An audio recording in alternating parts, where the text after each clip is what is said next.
YouTubers, నేను చెప్తున్నాను కదా, యూట్యూబర్స్ అసలు మీరు ఒక్కసారి అక్కడ జరిగిన స్కామ్ మీద ఎంతమందికి అవగాహన ఉంది? చాలా కొంతమంది యూట్యూబర్స్ మాత్రం చాలా అద్భుతంగా వాళ్ళకి అక్కడ ఏం జరిగింది, ఏంటి, వాళ్ళు ఎందుకు మాట్లాడాల్సి వచ్చింది అనేటటువంటి దాని మీద చాలా చక్కగా వివరించారు. అరే మేము మాట్లాడుతున్నామండి, వాళ్ళు మాకు రెస్పాండ్ అవ్వలేదండి, అందుకే మేము సోషల్ మీడియా వేదికగా మాట్లాడాల్సి వచ్చిందండి, ఇది కారణం సమంజసమే.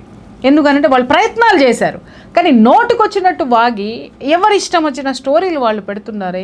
మీరు ఎప్పుడైనా వాళ్ళని సంప్రదించారా మాట్లాడడానికి? పోనీ వీళ్ళిద్దరిని కలిపి కూర్చొని మాట్లాడిద్దామనేటటువంటి ఒక ప్లాట్ఫామ్ మనం ఏమైనా ఏర్పాటు చేయగలమా? అది ఆలోచిద్దాం.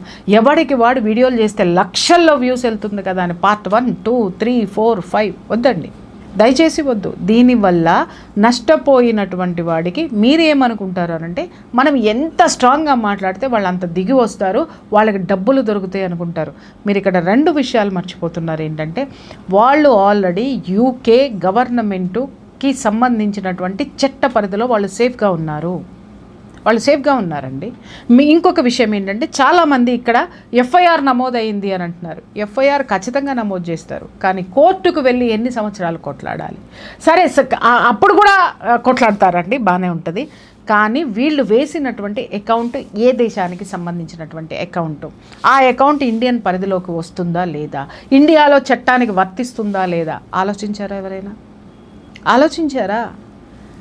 అరే మనం అందరం కలిసి కూర్చొని ఈరోజు నిజంగా బాధితులకి మనం ఏదన్నా న్యాయం చెయ్యగలిగితే మనం మాట్లాడాల్సింది మనం, లేదా ప్రభుత్వం మీద మనం ఒక ఒత్తిడి తీసుకురావాల్సింది ఏంటంటే, వాళ్ళు ఏం మాట్లాడతారో, వాళ్ళ తరపు నుంచి ఏమొస్తుందో అనేటటువంటిది ఎవరొకళ్ళు ఎక్స్టర్నల్ అఫైర్స్ మినిస్టర్స్ ఉంటారు, మనం వాళ్ళతోటి కూర్చోబెట్టి మాట్లాడించాలి.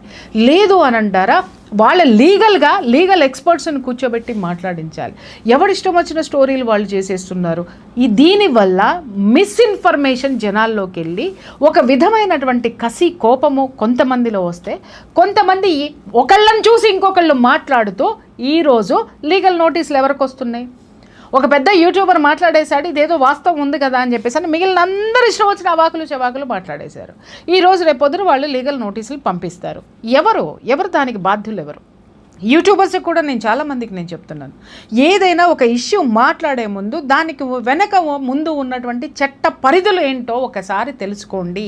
మీరు ఆ పని చెయ్యరు, 10 మంది చేస్తున్నారు కాబట్టి మేము చేస్తున్నాము.